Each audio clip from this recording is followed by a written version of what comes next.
Last Mishnah we discussed a tanner, a baking oven, which needs to get extremely hot. So they would make the walls slanted so the heat would rise and gather at the top. We explained the walls need to be 4 tfachim minimally to retain the heat of the oven. And so they had room to slap the pitas on the sides of the walls. So that was a tanner, which was a baking oven. Our Mishnah discusses the kirah, which was an oven standard for cooking, not for baking. Its walls were straight, so it didn't get as hot as the tanner. And since the pots could be placed on top of the 2 burners, so the walls didn't need to be so tall. They just had to be tall enough to contain the fuel, which Chazal say is 3 finger breadths. So again, this is a kirah, which is the standard cooking oven. Now let's start the Mishnah. Kirah, a cooking oven. Tchiloso sholosh. A new one needs to have a height of 3 finger breadths. Ushiareha, and the remainder of a broken kirah also needed shalosh, also needed 3 finger breadths. As we said, to contain the fuel, the wall suffices with 3 finger breadths. And of course, the manufacturing of the oven needs to be finished to be susceptible to Toma. And the Mishnah therefore explains, Mishet higamer melachta, when its manufacturing is finished. And the Mishnah clarifies, Eizehu gemar melacha, when is the finished of its manufacturing?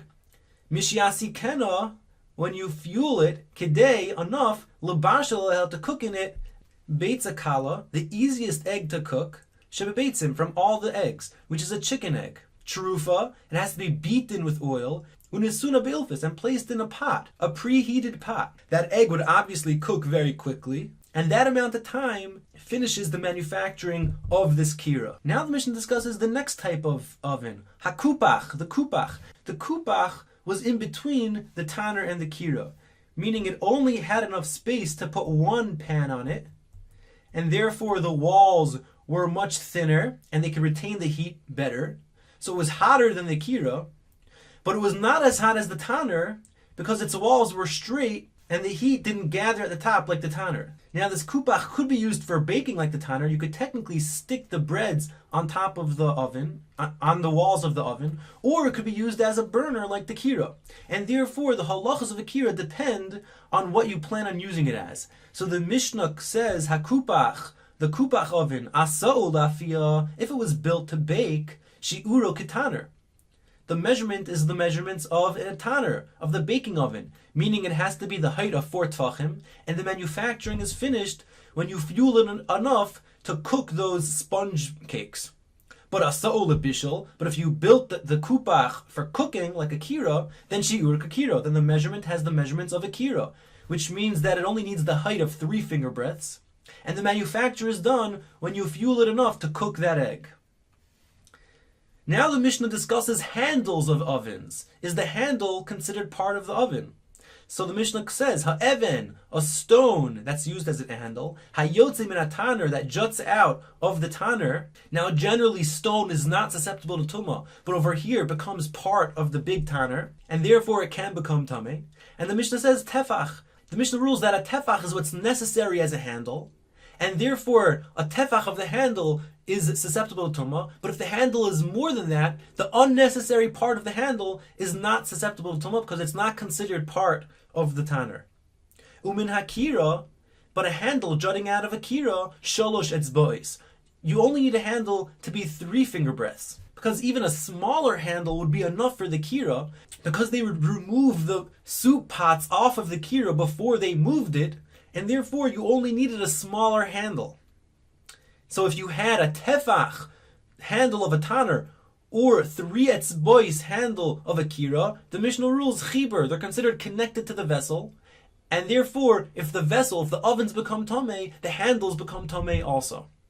Hayotze min hakupach, but a handle that juts out of a kupach, so then the Mishnah differentiates again. Aso lafia, if you built the kupach to bake in, shi'ur ketaner, then it has the measurements of a tanner, so the handle could be even a tefach. Asa'ol lebishel, but if the kupach was made for cooking, like a kirah, then shi'uru kikir. They measured it like the size of a kirah, where only 3 etzbois of the handle is susceptible to tumah. Now Rabbi Yehuda argues. Rabbi Yehuda says, Lo amru tefach. They never said that a tefach is the sufficient size of a handle, elo bein hatana lekosel, only if the handle was in between the oven and the wall. Meaning if the wall was over here, and the handle was in between the tanner and the wall, so since you want to get the tanner as close to the wall as possible, so it's sort of out of the way, so they would shave off the handle as close as they can, and they would just use the handle that was completely necessary, which was a tefach. But if the handle was on this part of the tanner, going into the house, so people would even use the handle even if it was longer than a tefach. And therefore, even a longer handle is susceptible to Tumah. That's what Rabbi Yehuda holds. Now the Mishnah discusses a different case where you have two ovens that are connected by a handle. Hayu shnei tanurim, if you have two baking ovens, simuchim, that were close to each other, zeh lezeh, and they were connected by a handle. So no saying lezeh tefach, you give to this oven a tefach's worth of the handle, v'lozeh tefach, and to this oven a tefach's worth of the handle, v'hashar tar, and the rest of the handle is considered unnecessary and therefore tar. So if you had two ovens that were close to each other, and they were connected by a handle, so only a tefach's worth of this handle is considered necessary, and a tefach's worth of this handle is considered necessary, and the middle part of the handle is considered unnecessary, and therefore not part of the oven, and not susceptible to tumah. This obviously accords with the Tanakama's view, because according to Rabbi Yehuda, an even larger handle is considered necessary for the ovens. So this is only according to the Tanakama, not Rabbi Yehuda. Now it's your turn to read the Mishnah.